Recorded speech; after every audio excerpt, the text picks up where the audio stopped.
मैं দুটো ডাক দিয়ে বলেছিলাম, ওগো যুবক ভাই, তোমাকে আমার আব্বা জান ডাক দিয়েছে, এখনই চলো আমার সঙ্গে। মুসা নবী মনে মনে চিন্তায় পড়ে গেলেন, আল্লাহ, ফেরাউনের দরবার থেকে তার ফুফাতো ভাইকে মেরে পালিয়ে এসেছে, আমার মারা হয় পানি খাওয়ানো তো আমি বিপদে আবার পড়ে গেলাম। মুসা নবী আলাইহিস সালাম শুআয়ব নবীর কাছে চলে গেলেন। শুআয়ব নবী আলাইহিস সালাম মুসা নবীকে একবার জিজ্ঞাসা করেছেন, বাবা তোমার নাম কি? বলে, আমার নাম মুসা। ডাকে বলেছিল, বাবা তুমি কোন বংশের মুসা? মুসা নবী ডাক দিয়ে বলেন, ভাই ওগো চাচা, আমি হযরতে বানি ইসরাইল বংশের মুসা। আর চট করে শুআয়ব নবী দাঁড়িয়ে গেছে। বলে, বাবা তুমি আমার চেয়ারে বসো। বলে, না চেয়ার আমি বসবো কেন, আপনি বসুন। বলে, তুমি বানি ইসরাইল বংশের মুসা? বলে, হ্যাঁ। শুআয়ব নবী বুঝতে পেরেছে আমার চেয়েও বিখ্যাত নবী, আমার চেয়ে বিখ্যাত নবী রাসূল হবে। এটা কিন্তু বাপজি ধরা দিলেন না। আপনারা জানেন এক নবীর খবর আর এক নবীর কাছে থাকে। আপনার আমার নবী মুহাম্মদ সাল্লাল্লাহু আলাইহি ওয়াসাল্লাম যেদিন তায়েফ নগরে বাপজি কলমার দাওয়াত থেকে মার খেয়েছিল, রক্তাক্ত শরীর, নবী গোটা শরীর দিয়ে রক্ত বেরোছিল, সেদিন পাথর এমন ভাবে মেরেছিল তায়েফ নগরের লোকরা। নবী তায়েফ নগর থেকে ভিতর থেকে বেরিয়ে এসে একটা মাঠে খাজুর গাছের ছায়ার তলে, খাজুর গাছের ছায়া খুব গাঢ় ছায়া হয় না, হালকা যেহেতু পাতা ফাঁকা ফাঁকা ছায়া দেয়াতে বাপজি একটু পাতলা হয়ে থাকে। আল্লাহ রাসূল সেখানে দাঁড়িয়ে কাঁদছেন, ওগো আল্লাহ, তায়েফ নগরের যুবকদেরকে মাফ করে দাও, ওরা চিনে না আমাকে চিনলে ওরা মারতো না। আর নবীজি বাপজি কাঁদছিলেন, আর ওই খাজুর গাছের রাসূলুল্লাহর কাছে বেশ 20-30 হাত দূরে আঙ্গুরের একটা বাগানে এক যুবক কাজ করছিল। যুবকটার নাম কিতাবে লিখেছে ইসহাক। এনা সাহাব ইবনে আবি ওয়াক্কাস রাদিয়াল্লাহু তাআলা আনহু, তখন তিনি সাহাবা ছিলেন না, নবীকে চিনতেন না। উনি নবীর কান্না দেখে এইভাবে বাগান থেকে মাথা উঁচু করে দেখলো, আহারে এই যুবকটাকে মারলো কারা? এভাবে নিষ্ঠুর মতো মেরেছে। তাড়াতাড়ি বাপজি আঙ্গুরের ফলকে নিংড়ে রস বের করে একটা গ্লাসে রস নিয়ে গিয়ে আল্লাহর নবীর পেছনে দাঁড়িয়ে বলে, যুবক, তোমাকে যারা মেরেছে তারা অন্যায় করেছে। ওগো যুবক, তোমার শরীর থেকে অনেক রক্ত ঝরেছে, তুমি এই গ্লাসে রসটা খেয়ে নাও। সঙ্গে সঙ্গে বাপজি আল্লাহর নবী কাঁদতে কাঁদতে এইভাবে পেছন দিকে ঘুরে বলেন, আকাশ, আমি খুশি হতাম যদি তুমি আমার ভালোবাসা করতে। আকাশ বলছেন, ভাই আপনার বাড়ি কোথায়? নবী বলেন, আমার বাড়ি হচ্ছে মক্কায়, আমি নানার দেশে এসেছিলাম। আকাশ বলে, এই যুবক, আপনি আমাকে আগে দেখেছেন? বলে, না। আমার নাম আকাশ, আপনি জানলেন কি করে? আল্লাহর নবী বলেন, আকাশ, শুধু তোমার নামটা নয়, তুমি কোন খানদানের সন্তান, কোন বংশী, ওটাও আল্লাহ দিলে বলে দিতে পারবো। আকাশ কাছে বলেন দিলে আমি কোন বংশে? বলে, আকাশ, তুমি ইউনুস নবী আলাইহিস সালামের বংশধর। আকাশ এটা জানতো, তার বাপ দাদার মুখে শুনেছে। আকাশ বলছে, আপনি কি করে জানতে পারলেন আমি ইউনুস নবীর ছেলে, বংশধর? আল্লাহর নবী বলেন, এক নবীর খবর আর এক নবী দিতে পারে। জোরে বলুন সুবহানাল্লাহ। শুআয়ব নবী বুঝতে পেরেছেন ইনি আমার চেয়েও দামি নবী। বললেন, বাবা কোথাও যা লাগবে না, তুমি আমার বাড়িতে থাকবা। মুসা নবী দেখলেন একটু আশ্রয় তো পেয়েছে, থাকার জায়গা, থাকতে লাগলেন। মুসা নবীকে দিয়ে ছাগল চড়াচ্ছেন। হাদিসে লিখেছে প্রতিটা নবীর বাপজি ছাগল চড়িয়েছে। আর ছাগল চড়ানো খিটখিটে মেজাজ না, ছাগল চড়ানো হয় না বাবা। কিছু মানুষ দেখেন বাপজি ছেলে আগে ছাগল অনেকে তো পুষতো মানুষরা, সকালবেলা দেখতে ছাগল ঘর থেকে বেরোলো, মুখ বুংড়া হয়ে গেছে, ফুলিয়ে গিয়েছে। বলে, ছাগলকে ভালো চড়িয়ে আসে, আর মুখ ফোলা কেন? যে চড়াতে গেছে সে জানে যে কেন ফুলিয়েছে মুখ। ওনাকে জ্বালাচ্ছে তখন আচ্ছা করে ধরিয়া বাবা মুখে মারিয়েছে ছাগলকে। এরকম হয় অনেক সময় খিটখিটে মেজাজরা ছাগলকে ধরে আছাড় মারে। আল্লাহর নবী মুসা আলাইহিস সালাম কয়েক বছর থাকার পরে বেশ বড় হয়ে গেলেন। সব নবীর ভিডিও বাপজি বড় হয়েছে। সব নবী বললেন, বাবা আমার বড় মেয়ের সাথে তোমার বিয়ে দিতে চাই, তুমি কি রাজি আছো? মুসা নবী দেখলেন এত বড় একজন নবী এলাকা, তার বিটির সাথে আমার বিয়ে হয়, তাহলে তো আলহামদুলিল্লাহ। আর সব নবী জানতে পারছেন এর সাথে আমি বিয়ে দিতে পারলে আমিও জীবন ধন্য বিখ্যাত নবী হবে। মুসা আলাইহিস সালাম বিয়েতে রাজি হয়ে গেলেন। বাপজি অনেক ঘটনা আমি মোটা বলতেছি, মানে যেহেতু আপনার মোটামুটি কথা তুলে ধরেছি, প্রায় আপনার ফোনে 11টা বাপজি বাজতে চললো। আজকে জালসা যিনি প্রধান বানবা তিনি চলে এসেছেন আলহামদুলিল্লাহ, আর হয়তো কয়েক মিনিটের মধ্যে হাজির হয়ে যাবে। তো বাপজি মুসা আলাইহিস সালাম বিয়ে করলে তাকে বাপজি শুআয়ব নবী আলাইহিস সালাম একটা লাঠি দিয়েছিলেন ছাগল চড়ানোর জন্য। ওই লাঠিটা এই আগাটা একটু এভাবে একটু দুটো ডাল ছিল, তফসিরে লিখেছে কেউ। তো লাঠিটা খুব বড় না, 2-3 হাত লম্বা। ওই লাঠি দিয়ে মুসা আলাইহিস সালাম গাছের পাতা পেড়ে দিতেন ছাগলকে খাওয়াতে। বাঘ পড়লে তাড়া মারতেন, সাপ পড়লে মারতেন। এই লাঠিটা অনেক কাজ ছিল তার। তো মুসা আলাইহিস সালামকে লাঠিটা একটা ছাগলকে বলেছেন একটা জায়নামাজ ইবাদত করা, তখন তো 5 ওয়াক্ত নামাজ ছিল না। মুসা আলাইহিস সালামের সাথে বাপজি কয়েকদিন তার পিঠে থাকার পরই সব নবী বললেন, বাবা আমার বাড়িতে বেশি দিন আর থাকা যাবে না, খুব থাকলে বলে চাচা আব্বা কোথায় যাবে? বলে তোমার আব্বার দেশে যাও, তোমার নিজের দেশে গিয়ে তোমার বাপ মার সেবা করো। বলুন আলহামদুলিল্লাহ। মুসা আলাইহিস সালাম পুতলা অবস্থায় সব নবী জানতেন 10টা কথা বললে 5টা লোক বুঝতে পারতো, আর 5টা বুঝতে পারতো না। মুসা আলাইহিস সালাম তার বিবিকে নিয়ে বাপজি আসতে লাগলেন।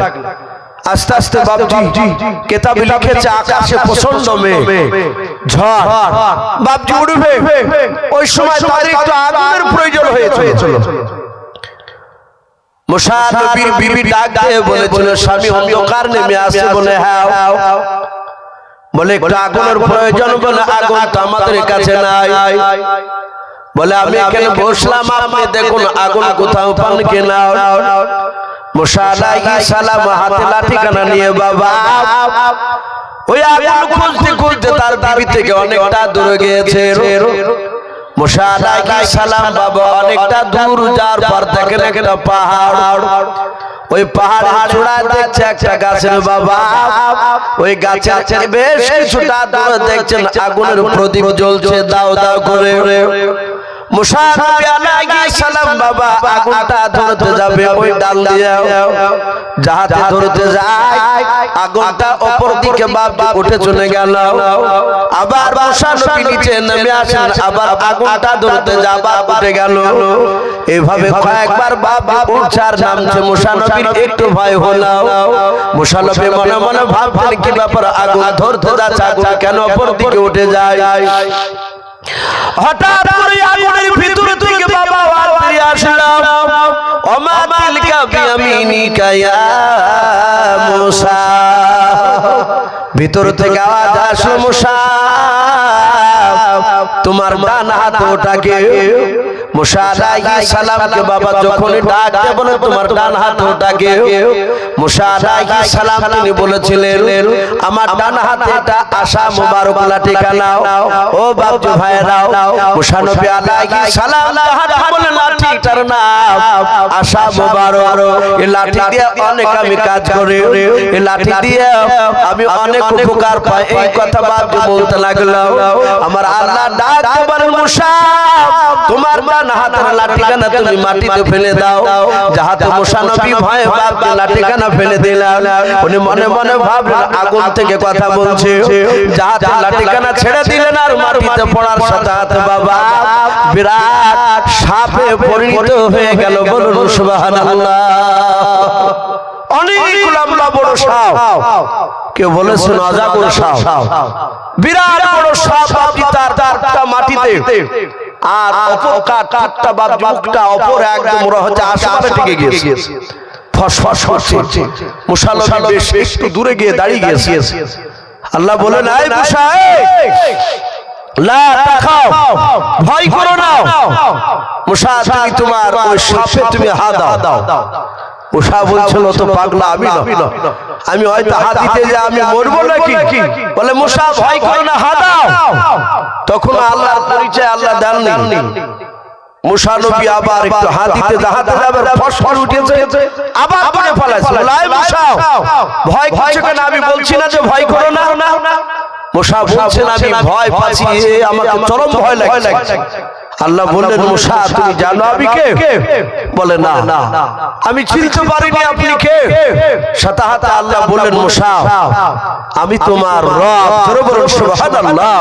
আমি তোমার আল্লাহ। আই মুসা, তুমি ভয় পেও না, তুমি সাতটা হাত গায়ে হাত দাও, বিসমিল্লাহ বলে হাতে হাত দিলে আর বিরাট সাপ হাত দেওয়ার সাথে সাথে হাতে বাপজি লাঠি। মুসা নবী বলছেন, আল্লাহ এত খুব সুন্দর, এটা লাঠি হয়ে গেল। বলে, মুসা আবার ছেড়ে দাও। আবার ছেড়ে দিলেন, আবার হাত দিলেন, আবার লাঠি। সঙ্গে সঙ্গে বাপজি মুসা নবীকে বললেন, আল্লাহ মুসা এই লাঠি ছেড়ে দিলে সাপ হবে, আবার গায়ে হাত দিলে আবার তোমার লাঠি হয়ে যাবে। মুসা ভয় পেও না, তোমার দুশমনদেরকে লাঠিতে ফেলে দিবা, সাপ হয়ে তাদেরকে খেয়ে নেবে। মুসা তোমার ডান হাতটার লাঠিটা তুমি বাম হাতে নাও। বাম হাতে নিলে বলে, এই মুসা এবার তোমার ডান হাতে তোমার বাম দিকের বগল ভরে সাপ দাও। জাহাতে সাপ দিলে বলে, মুসা বের করে হাত বের করলেন, দেখছেন সূর্যের মতো এই হাত দিয়ে বাপজি আলা বের হচ্ছে। বলুন সুবহানাল্লাহ।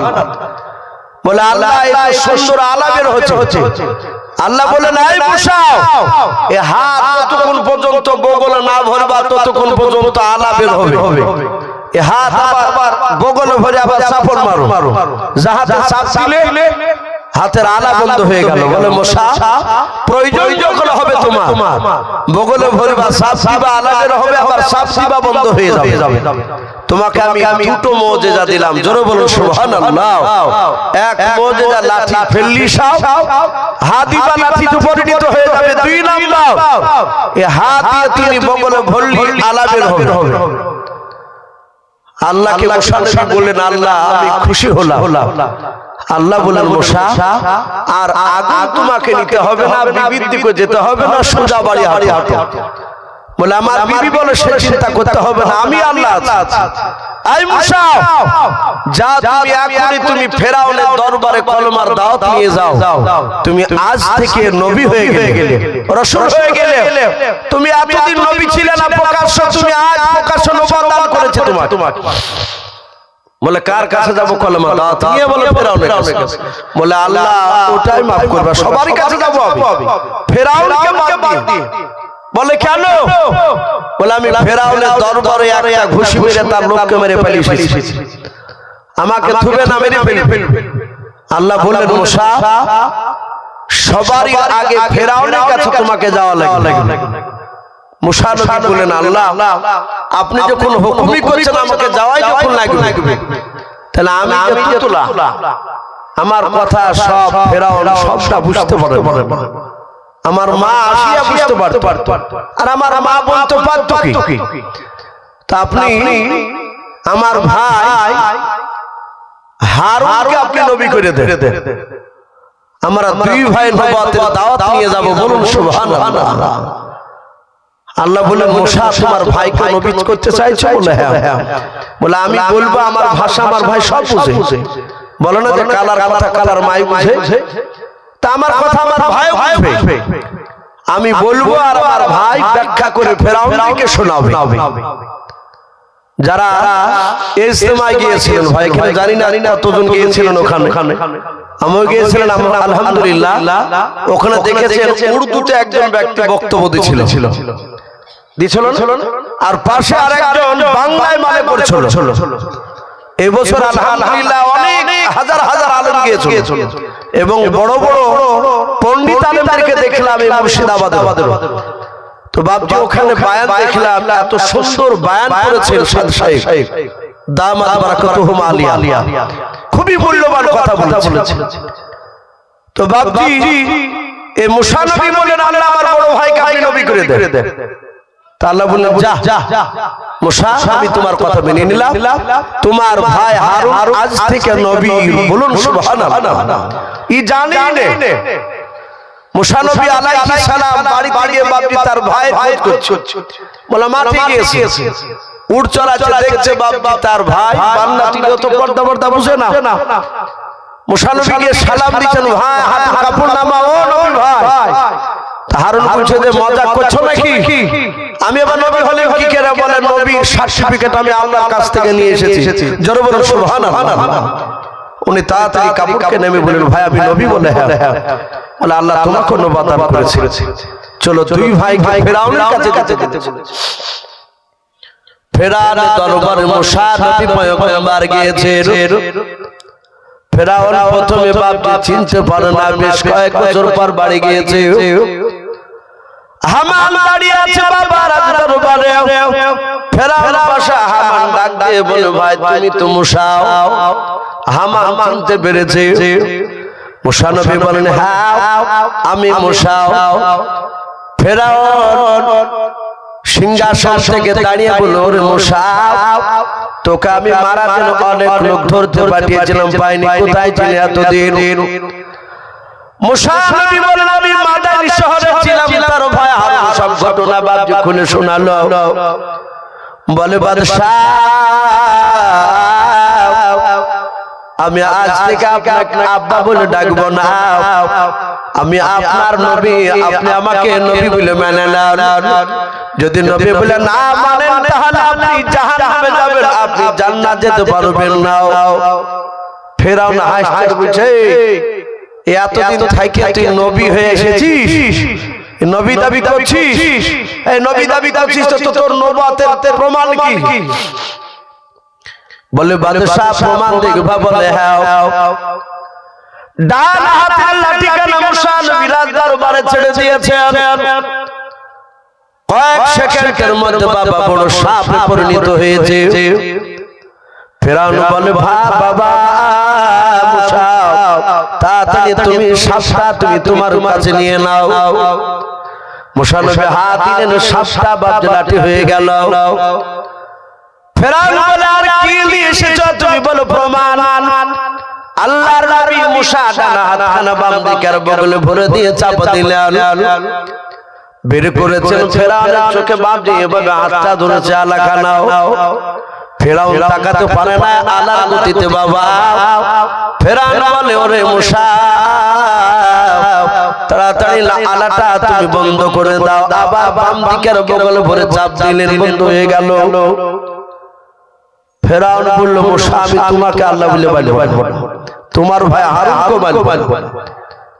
বলে মুসা তুমি জাদুঘর হয়েছো, জাদু শিখে এসেছো। আমিও জাদুঘর আমার অনেক আছে, তার সাথে তোমাকে পাল্লা দিতে হবে। মুসা নবী বলেন আমি রাজি আছি। বলে আগামীকাল বলে তাই হবে। তাফসীরে লিখেছে বাপজি ফেরাউন 60,000 মিশরের জাদুকরকে বাপজি জোগাড় করেছিল। 60,000 তাদের জাদু দেখাবে, তারা দড়ি দিয়ে। ফেরাউনকে বলল আপনার দরবারে যত দড়ি আছে এলাকায় সব জড়ো করেন ওই ময়দানে। মুসা নবী আলাইহিস সালাম তার বড় ভাই হারুন আলাইহিস সালাম ওরা দুই ভাই মাঠে ওই এক সাইডে আছে। 60,000 লোক বেঈমানরা তারা ফেরাউনের পক্ষে। তারা দড়িগুলোকে তারা সাপে পরিণত করে দিল, জাদু করে। বলাই মুসাকে ধর, খা মুসাকে। আর বারবার সাপে পরিণত হয়ে কেন বলা কেন দৌড়ছে। আল্লাহর মুসা বলেন আল্লাহ এতগুলো সাপ আমি পেরিয়ে মনে হয় উঠতে পারবো না। আল্লাহ বলে মুসা ভয় করো না, তোমার সাপকে লাঠিকে ছেড়ে দাও। জাহাজে ছেড়ে দিলে ওই মুসা নবীর সাপে এক লুকমাতে গপ করে 60,000 জাদুকৃত সাপে গপ করে বাপজি একবারই খেয়ে নিল। বলুন আলহামদুলিল্লাহ। এই জাহাজের সাপে সাপকে খেয়েছে। 60,000 লোকের মধ্যে থেকে 20,000 জাদুঘর তারা দেখলো এই মুসা নবী জাদুঘর নয়, এই প্রকৃতি আল্লাহ রাসূল নবী সাথে হাতে কই দিলা বলে ও মুসা ওগো নবী আমরা ফেরাউন মানুক বানাবো আমরা আজ থেকে তোমার কলেমা পড়ে নিলাম জোরে বলুন সুবহানাল্লাহ আর জোরে বলুন সুবহানাল্লাহ এরা ২০,০০০ লোক মুসা নবী আলাইহিস সালামে দরবার বাবজির দিকে চলে গেল তাহলে থাকছে বাবজি আরো ৩০,০০০ না কত ৪০,০০০ ৪০,০০০ জাদুঘর ফেরাউন দেখলো ২০,০০০ ওদিকে গিয়েছে ফেরাউন বললে আমার সৈন্যরা ওদিকে ধর ওদের সবাইকে হত্যা করতে হবে মুসা আলাইহিস সালাম আগে আগে দৌড়ে চলে যায় মুসা নবীর কওমরা মুসা নবীর ভক্তরা মুসা নবীর সাথে বাবজি দৌড়ে পালিয়ে যায় ফেরাউন ধরে ফেলবে ফেরাউনের কয়েক হাজার বাবজি বেঈমানেরা সৈন্যরা বাবজি মুসা নবীকে ধরা ধরে সৈন্যকে মারবে মুসা নবীকে মারবে দৌড়াতে লাগলো মুসা নবী নীল দরিয়ার কাছে যাওয়ার পর থেকে কোনো যানবাহন নাই নৌকা নাই আল্লাহকে ডাক দিয়ে বলেন আল্লাহ এই নদীর ধারে এসেছি আমার কওমদেরকে আমার উম্মতিদেরকে আল্লাহ তুমি বাঁচিয়ে নাও এই ফেরাউনের লোকেরা আমাদেরকে ধরে ফেলবে এবার কেমন দিয়ে পালায় আমার আল্লাহ বলেন মুসা